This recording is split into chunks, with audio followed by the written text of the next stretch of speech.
Hello friends, Meenu kitchen and garden zone में आपका स्वागत है। तो दोस्तों, मैं फिर आ गई हूँ आपके लिए एक प्यारा सा वीडियो लेकर। तो आज हम जिस प्लांट के बारे में बात करेंगे वो है बैंगन का प्लांट।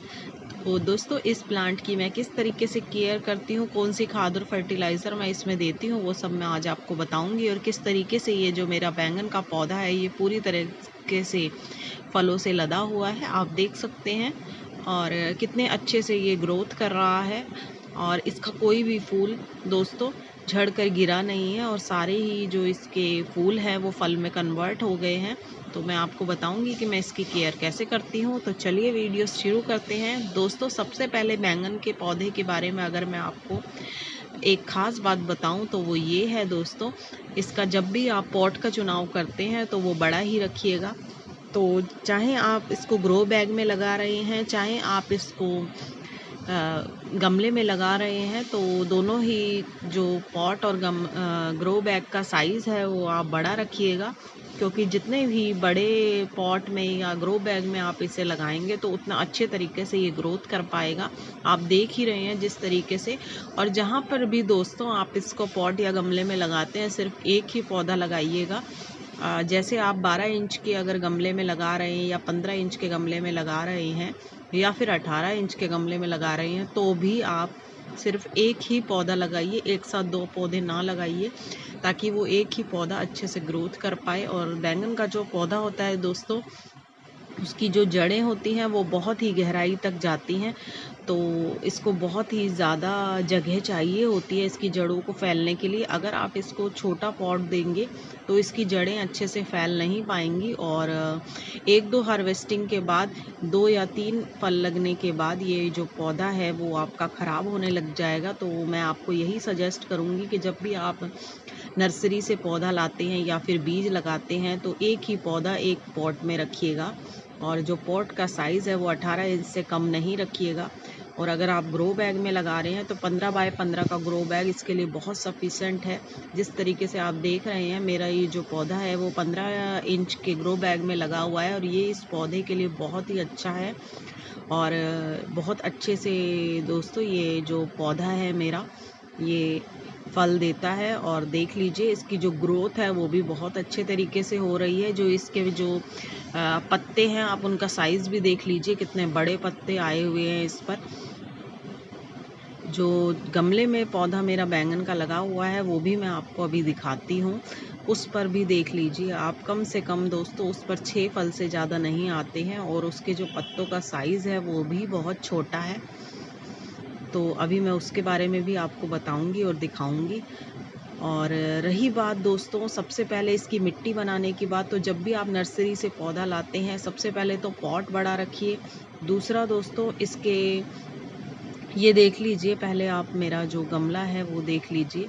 ये 12 इंच का गमला है दोस्तों, उसमें मैंने ये छोटा सा पौधा लगाया हुआ है एक। और ये दोस्तों ये वाला जो मेरा प्लांट है बैंगन का, ये कम से कम 1.5 साल पुराना है। और 1.5 साल पुराने इस पौधे से मैं 3 से 4 बार हार्वेस्टिंग कर चुकी हूँ और 3 या 4 फल ही इस पर लगते हैं दोस्तों। और जो इसके पत्तों का साइज़ है वो भी उतना बड़ा नहीं है। और अच्छे से ये देख लो, 1.5 साल में इतना ग्रोथ नहीं कर पाया है। और जो मेरा बड़ा पौधा है, आपको मैं बता देती हूँ, जो मेरा बड़ा पौधा है वो सिर्फ 6 मंथ ओल्ड है। और आप 6 मंथ में उसकी ग्रोथ और उसके फल का साइज़ देख लीजिए। और जो उस पर इतने सारे फल आए हुए हैं, ये देख लीजिए। और इसका जो पत्तों का साइज़ है वो भी बहुत अच्छा है और बहुत ही अच्छे तरीके से ये ग्रोथ कर रहा है। तो फर्स्ट मैंने आपको बता दिया दोस्तों पॉट का चुनाव आपने कैसे करना है। दूसरा, मिट्टी में आपने जब भी इसकी मिट्टी तैयार करनी है, नर्सरी से आप बीज लाते हैं तो कंपोस्ट मिलाकर इसकी मिट्टी तैयार कीजिएगा। क्योंकि इसको काव डंग या कंपोस्ट, कोई भी तरीके की वर्मी कंपोस्ट बहुत ज़्यादा अच्छे तरीके से ये उसमें ग्रोथ करता है और बहुत तेज़ी से बढ़ता है दोस्तों। फल के लिए दोस्तों इसमें आप 15 या 20 डेज़ के गैप में इसको लिक्विड फर्टिलाइज़र देते रहिए। और लिक्विड फर्टिलाइज़र में दोस्तों मैं इसे पत्तों या छिलकों का पानी नहीं, इसको मैं फ्रूट या वेजिटेबल का जो पल्प होते हैं उसका जो लिक्विड होता है दोस्तों, वो मैं इसको देती हूँ। और उसी से ये दोस्तों मेरा जो पौधा है बहुत ही अच्छे तरीके से, बहुत ही तेज़ी से बढ़ रहा है। और बहुत सारे फल इससे मैं पहले भी हार्वेस्ट कर चुकी हूँ और ये दोबारा इस पर फल आए हुए हैं। 6 मंथ में ही दोस्तों ये जो मेरा पौधा है ये पूरा इतने अच्छे से ग्रोथ कर रहा है, आप देख ही रहे हैं जिस तरीके से। 2 बातें दोस्तों मैंने इसकी खाद, फर्टिलाइज़र और इसको लगाना कैसे है वो मैंने इसको बता दिया आपको।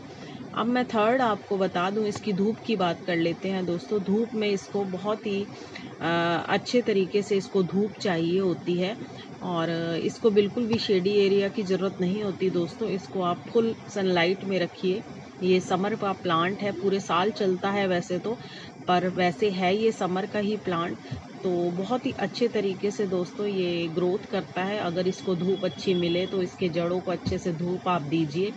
दूसरा दोस्तों, 20 से 25 डेज़ के गैप में आप इसकी गुड़ाई करते रहिए। तो जितनी आप गुड़ाई करेंगे तो इसकी जो जड़ें हैं वहाँ तक भी सनलाइट पहुँचेगी, ऑक्सीजन इसको मिलती रहेगी और ये अच्छे से ग्रोथ करता रहेगा।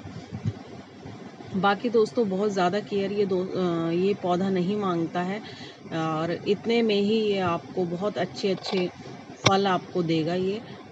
दूसरा दोस्तों, एक और मैं इस प्लांट के बारे में आपको बता दूं। सबसे ख़ास बात जो इस प्लांट की मैंने जो ऑब्ज़र्व करी है वो ये है दोस्तों, जब भी आप इस प्लांट को लगाते हैं उसके बाद आपको जो आपके फूल आते हैं उससे आपको कभी भी फल नहीं मिलेंगे, वो हमेशा झड़ते हैं। क्योंकि सबसे पहले जो इसमें फ्लावर आते हैं वो मेल फ्लावर होते हैं और उसके बाद इसमें जो इसकी साइड की ब्रांचेस होती हैं वहाँ से इसको फल लगने स्टार्ट होते हैं। तो फ्लावर पहले आपके पौधे में जब भी पहले फ्लावरिंग हो और वो झड़ जाए तो टेंशन ना लीजिएगा, आप दोबारा से पौधे की जो हार्ड प्रूनिंग कर दीजिएगा। हार्ड प्रूनिंग दोस्तों आपको करनी है फ़ेब मंथ में या फिर सितंबर या अक्टूबर मंथ में। तो आप अगर इस पौधे की हार्ड प्रूनिंग कर देंगे फ्लावरिंग के बाद तो ये बहुत ही अच्छे से आपको फल देगा, जिस तरीके से आप देख रहे हैं मेरा ये जो प्लांट है। तो मेरी ये जानकारी दोस्तों आपको कैसी लगी मुझे कमेंट बॉक्स में कमेंट करके ज़रूर बताइएगा और मेरे चैनल को लाइक और सब्सक्राइब करना ना भूलिएगा दोस्तों। Thank you.